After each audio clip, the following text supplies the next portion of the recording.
Hello friends, आज मैं आपके साथ लेके आया हूँ कॉमर्स का एक और टॉपिक। चैप्टर का नाम है क्लासिफिकेशन ऑफ बिजनेस एक्टिविटीज़ और टॉपिक का नाम है एड्स टू ट्रेड। तो ये लॉन्ग क्वेश्चन में आता है और जिस हिसाब से आपने पेपर में अटेम्प्ट करना है मैंने हूबहू उसी तरीके से लिखा है और इस तरीके से लिखेंगे तो आपके नंबर बहुत अच्छे आएंगे। तो चलिए शुरू करते हैं। एड्स टू ट्रेड होता क्या है? It refers to the activities essential for smooth flow of goods from producers to consumers. इसमें वो सारी एक्टिविटीज़ आ जाती हैं जो कि प्रोड्यूसर से सामान लेके कंज्यूमर्स तक पहुंचाने में स्मूथ फ्लो रखती हैं और काफ़ी ज़्यादा हेल्प करती हैं। ठीक है, these activities facilitate trade by removing various barriers in the buying and selling of goods. तो बेसिकली ये एक्टिविटीज़ की मदद से ट्रेड जो है उसके जितनी भी रुकावटें हैं, जितने भी खलल हैं, जितने भी बैरियर्स हैं, उनको क्रॉस कर देती है। सिंपल वर्ड्स में जितनी भी रुकावटें, जितनी भी प्रॉब्लम्स हैं, उन सब प्रॉब्लम्स को सॉल्व कर देती है और प्रोड्यूसर से कंज्यूमर तक का जो फासला है वो कम कर देती है और वो काफ़ी ईजी बना देती है। The main aids to trade are given below. तो जो मेन एड्स टू ट्रेड हैं वो नीचे गिवन है। तो सबसे पहला आ जाता है transportation. Transportation refers to the conveyance of goods and passengers from one place to another. Basically इसका मतलब होता है गुड्स को या पैसेंजर्स को एक जगह से दूसरी जगह लेके जाना, वो तो ट्रांसपोर्टेशन होती है। It facilitates trade by assembling and distributing goods. तो ये हेल्प करता है ट्रेड को बढ़ने में। कैसे? असेंबलिंग ऑफ गुड्स, जगह जगह से रॉ मटेरियल इकट्ठा करके कंपनी में लेके आना, वो भी ट्रांसपोर्टेशन के थ्रू होगा। और डिस्ट्रीब्यूटिंग ऑफ गुड्स, जो गुड्स बना ली हैं अब उनको जहाँ जहाँ पे बेचना है वहाँ पे लेके तो जाना ही पड़ेगा ना। Goods are produced at one place and consumed at another place. Goods बनते कहीं और हैं और कंज्यूम कहीं और होते हैं। Transport brings the goods from the place of production to all the far and distant places of consumption. तो ट्रांसपोर्ट ही हेल्प करता है कि जहाँ पे वो गुड्स प्रोड्यूस होते हैं वहाँ से कहाँ पे लेके जाना, जहाँ वो गुड्स कंज्यूम होते हैं। It helps the consumers in getting wide variety of goods at reasonable prices. तो जो ट्रांसपोर्ट है वो हेल्प करता है कंज्यूमर की ताकि उन्हें वाइड वेराइटी ऑफ सामान मिल सके, वो भी रीजनेबल प्राइसेस पे। जितना एफिशिएंट सिस्टम होगा ट्रांसपोर्टेशन का उतना सस्ते में सामान आना जाना हो जाएगा। ठीक है। It overcomes the barriers of distance and creates place utility. तो ये जो फार ऑफ प्लेसेस हैं वहाँ से गुड्स दूसरी जगह पे जहाँ पे गुड्स चाहिए वहाँ तक पहुँचाने में काफ़ी ज़्यादा हेल्प करते हैं और ये डिस्टेंस के जो बैरियर्स हैं उनको ख़त्म करते हैं और ये प्लेस यूटिलिटी को क्रिएट करते हैं। ठीक है। Transport widens the market and helps to equalize the price of different क्या लिखा था, मैं भूल गया line. The transport widens the market and helps to equalize prices at different places. तो ट्रांसपोर्ट क्या करता है?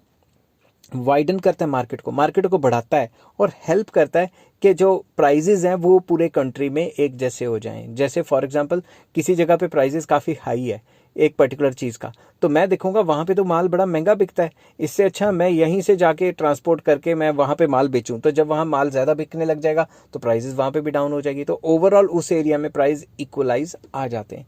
सिंपल वर्ड्स में इसमें यह कहा हुआ है कि भाई जो ट्रांसपोर्ट है वो भी ट्रेड करने में बड़ी हेल्प करता है। जहाँ से गुड्स बनता है वहाँ से जहाँ कंज्यूम होता है वहाँ तक पहुँचा देता है। ठीक है। तो नेक्स्ट में हम आ जाते हैं वेयर हाउसिंग। अब आपको पता है सामान बनने का टाइम कोई और है और कंज्यूम करने का टाइम 3-4 महीने बाद है या 6 महीने बाद है। तब तक गुड्स वो प्रोड्यूसर अपनी जेब में थोड़ी ना लेके घूमेगा, वो वेयर हाउस में रख देगा। तो वेयर हाउसिंग जो है एक फैसिलिटी प्रोवाइड करती है जिससे गुड्स सिक्योर्ड रहते हैं, खराब नहीं होते, जलते जुलते नहीं, फलां। ठीक है। तो nowadays goods are produced in anticipation of demand. Goods को पहले से प्रोड्यूस किया जाता है एंटीसिपेशन ऑफ डिमांड के, हम एक्सपेक्ट कर लेते हैं पहले ही कि इस महीने में कितना कितना सामान बिकेगा या अगले साल कितना सामान बिकेगा। It is therefore necessary to store and preserve the goods until they are sold. तो तब तक गुड्स को प्रिजर्व करना बहुत ज़रूरी है और स्टोर करना ज़रूरी है जब तक वो बिकते नहीं। Many products that is wheat, sugar, rice etcetera are produced in a particular season but they are needed throughout the year. कई चीज़ें हैं जो एक पर्टिकुलर सीजन में लगती हैं, पर्टिकुलर सीजन में प्रोड्यूस होती हैं, मगर वो पूरी की पूरी क्या कहते हैं पूरे के पूरे उसमें सीजन पूरे के पूरे साल खाई जाती हैं। एग्जांपल वीट, राइस एक पर्टिकुलर सीजन में प्रोड्यूस होती हैं मगर उनकी कंजम्पशन तो थ्रू आउट द ईयर होती है। Proper storage arrangements must be made in order to make the goods available throughout the year. तो प्रॉपर स्टोरेज फैसिलिटीज़ प्रोवाइड करवानी पड़ती हैं ताकि ये पर्टिकुलर गुड्स को स्टोर किया जा सके, और क्योंकि ह्यूमन कंजम्पशन के लिए तो पूरे साल चाहिए तो पूरे साल इनको अवेलेबल कराया जा सके। Warehousing removes the hindrance of time and thereby creates time utility. तो जो वेयर हाउसिंग फैसिलिटी है ये रिमूव करती है टाइम हिंड्रेंस को, कंजम्पशन को और जो प्रोडक्शन के जो बीच का जो टाइम है उसको हिंड्रेंस को रिमूव करती है, जिसको टाइम यूटिलिटी कहा जाता है. It helps to stabilize the price through equal distribution of surpluses and over different time periods. तो वेयर हाउसेज की वजह से ही प्राइस जो है उनको स्टेबलाइज किया जाता है. कैसे किया जाता है? अगर वेयर हाउस में आपने माल स्टोर करके रखा है और मार्केट में माल की कमी होगी तो मार्केट में प्राइस बढ़ जाएगा, तो एकदम सरकार क्या करती है, अपने जो वेयर हाउसेज है उससे सामान मार्केट में डाल देती है, सप्लाई बढ़ा देती है ताकि प्राइसेज इतनी तेजी से शूट अप ना करें. नेक्स्ट आ जाता है इंश्योरेंस. तो ये थर्ड पार्ट है. अब आपको पता है कि जो भी काम करोगे उसमें रिस्क तो है ही है, तो ट्रेडर्स तो डर डर के काम ही ना करेंगे, तो इसलिए इंश्योरेंस रखी हुई है. इंश्योरेंस फैसिलिटी भी है एड्स टू ट्रेड, ताकि ट्रेडर को नुकसान से बचाया जा सके. Business involves several types of risks. Risk arising from price fluctuations, dishonesty of employees, bad debt, exchange rate fluctuations, loss of goods in transit and storage, fire, floods, etc. etc.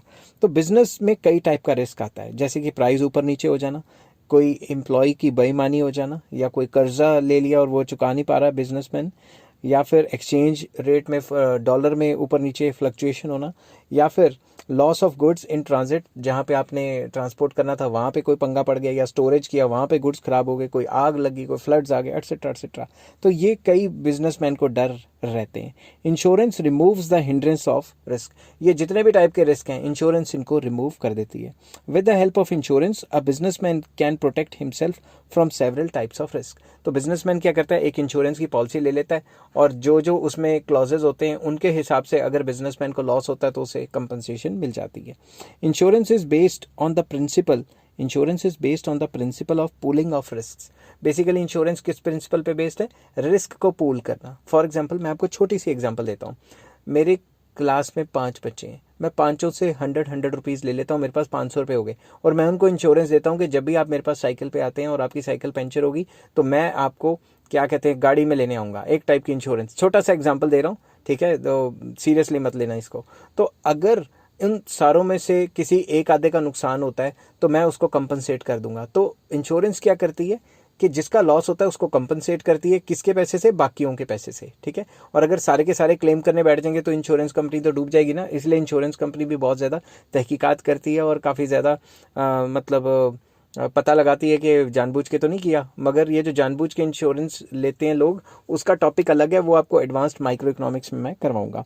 A large number of people who are subject to a particular risk contribute मैंने 2 बार लिख दिया, contribute to common funds out of which compensation is paid to those few who actually suffer the loss. Basically सारों से पैसे इकट्ठे कर लिए जाते हैं, इंश्योरेंस जो करवाने जाते हैं पॉलिसी होल्डर्स, उनसे पैसे इकट्ठे कर लिए, और पैसे पे किसको करने? जिसको एक्चुअल लॉस हुआ है. समझ की बात? तो इससे जो लॉस है वो पूल इन हो जाता है. ठीक है. Insurance facilitates the expansion of trade by providing security against heavy risk. तो इंश्योरेंस फैसिलिटेट करती है ट्रेड को बढ़ने में, क्योंकि ट्रेडर को वो डर नहीं रहता कि मेरे को लॉस होएगा, तो वो बल्क में ट्रेड करता है. फिर समझ गए बात? तो इंश्योरेंस क्या करती है? इंश्योरेंस भी एक एड्स टू ट्रेड है जो ट्रेड को बढ़ावा देने में काफ़ी हेल्प करता है. नेक्स्ट आ जाता है banking and finance. Banking and finance भी काफ़ी इंपॉर्टेंट है. There is usually a time gap between production and sale of good. ये टाइम गैप होता है प्रोडक्शन में और जब तक सेल नहीं होती. ठीक है. तब it takes time to collect money after sale of goods on credit. अगर किसी भी प्रोड्यूसर ने गुड्स को क्रेडिट मतलब कर्जे में बेचा तो उसको भी पैसे आए तो नहीं ना. During this period businessman need money और finance to carry on business activities. अभी उसने माल बेचा है कर्जे में, मगर उसके पास पैसे नहीं आए, मगर उसने बिजनेस तो चलाते रहना ना, अपनी फैक्ट्री थोड़ी ना बंद कर लेगा. Banks and other financial institutions provides funds and credit to the businessman. तो ये जो बैंक्स और ये जो फाइनेंशियल कंपनीज हैं ये बिजनेसमैन को पैसा देती हैं उस सिचुएशन को हैंडल करने के लिए. Production and distribution of goods and services on a large scale requires huge amount of money at a low rate of interest. तो उनको क्या चाहिए? अगर प्रोड्यूस करने गुड्स एंड सर्विसेज तो उनको huge amount of credit requirement होगी, वो भी लो रेट ऑफ इंटरेस्ट पे. तो बैंक क्या करता है? Bank facilitates large and efficient business operations by providing cash and security. तो उनको एक टाइप की सिक्योरिटी प्रोवाइड करता है कि भाई कोई चक्कर नहीं, तुम लोन ले लो, तुम्हारे को पैसे मैं दे देता हूँ, जब तुम्हारे पास पैसे होंगे तो EMI पे या किस्तें लगा के वापस कर देना. बिजनेस में बहुत ज़रूरी है बैंक का होना.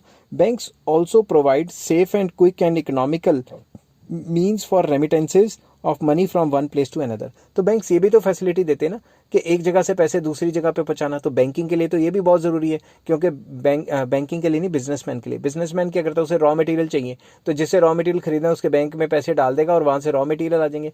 या फिर जो बिजनेसमैन है उसने यहाँ पैसे डाले, दूसरी ब्रांच से निकाल लिए, ऐसे ऐसे करके, क्योंकि उसे पैसे की रिक्वायरमेंट रहती है।